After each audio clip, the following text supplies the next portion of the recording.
সুপ্রিয় শিক্ষার্থীবৃন্দ, অনলাইন ক্লাসে তোমাদের শুভেচ্ছা ও স্বাগতম। আমি মোহাম্মদ শহীদুল ইসলাম, বলদিয়া সহকারী শিক্ষক, বলদিয়া মনোহর মাধ্যমিক বিদ্যালয়। অনলাইন ক্লাসে তোমাদের অষ্টম শ্রেণীর বিজ্ঞান বিষয়ে অধ্যায় চতুর্থ উদ্ভিদের বংশবৃদ্ধি পার্ট 1 এ বিষয়ে যৌনজনন নিয়ে আলোচনা করব। ফুল থেকে ফল, ফল থেকে বীজ, আর বীজ থেকে উদ্ভিদের বংশবৃদ্ধি ঘটে। একটি সপুষ্পক উদ্ভিদ যৌনজননের মাধ্যমে বংশ বিস্তার করে। তাই ফুল উদ্ভিদের যৌনজননের প্রধান অঙ্গ। ফুল আমাদের বাড়িতে অনেকেই আমরা ফুলের বাগান করে থাকি, অথবা আমাদের বিদ্যালয়ের চারপাশে বিভিন্ন ধরনের ফুল আমরা দেখতে পাই। সুপ্রিয় শিক্ষার্থীবৃন্দ,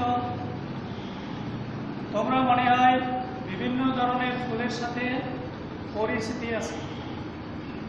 কয়েকটি ফুল সংগ্রহ করি এবং ফুলগুলো নিয়ে আমরা পর্যবেক্ষণ করি, দেখি ফুলের সবকটি ফুলের কয়টি অংশ আছে।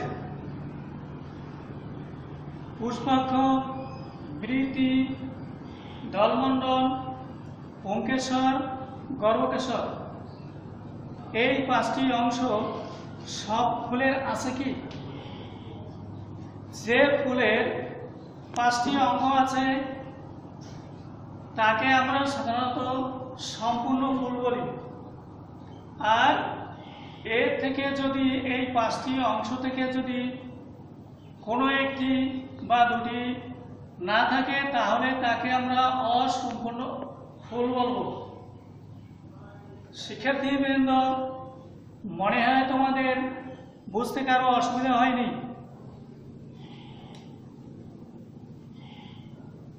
কোনো কোনো ফুলের বৃতির নিচে আর একটি অতিরিক্ত অংশ দেখা যায়। একে সাধারণত আমরা উপবৃতি বলি।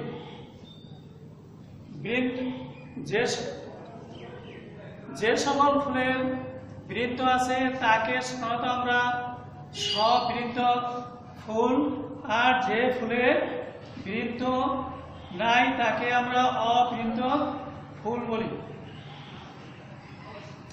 ফুলের বিভিন্ন অংশ। শিক্ষার্থী বন্ধুরা, এবারে আমরা আসছি ফুলের বিভিন্ন অংশ। বৃতি, এটি ফুলের সবচেয়ে বাইরের স্তর। এর রং সবুজ। বৃতি খণ্ডিত থাকলে তাকে আমরা যুক্ত, খণ্ডিত না হলে তাকে আমরা যুক্ত বৃতি বলবো। আর যদি খণ্ডিত থাকে তাহলে আমরা বিযুক্ত বৃতি বলবো।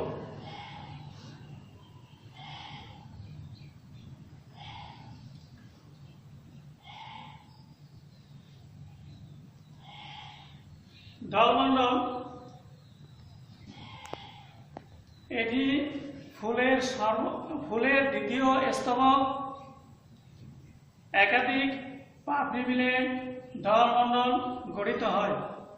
দলমণ্ডলের এক একটি অংশকে দলাংশ বলে।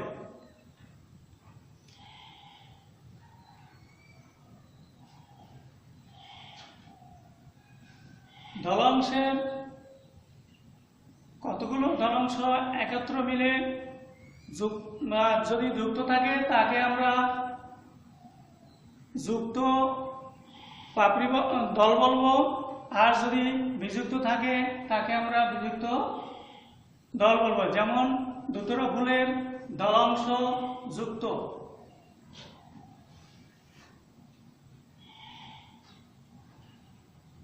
পুংকেশর, এটি ফুলের ফুলের তৃতীয় স্তবক। এটি পুংদণ্ডের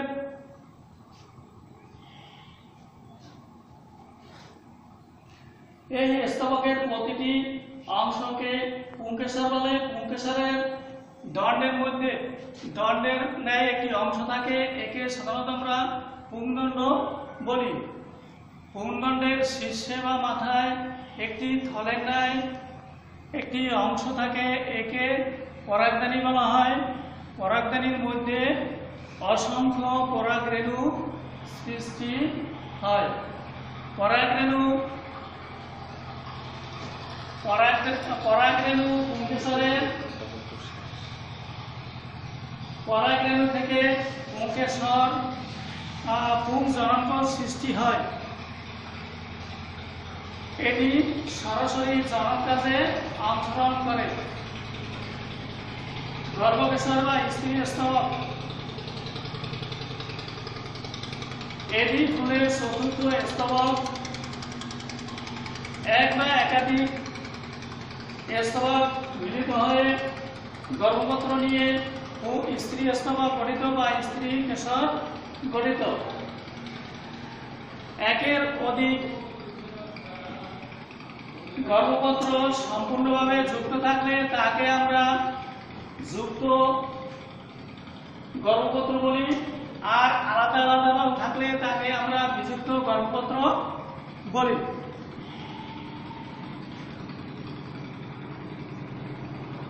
বিযুক্ত গর্ভপত্র দিয়ে গর্ভপত্রকে আবার তিনটে ভাগে ভাগ করা হয়। একটা হলো গর্ভাশয়, গর্ভমুণ্ড, গর্ভদণ্ড। গর্ভকেশরের ভিতর ডিম্ব অবস্থিত। ডিম্বকে স্ত্রী জনন কোষের সৃষ্টি হয়।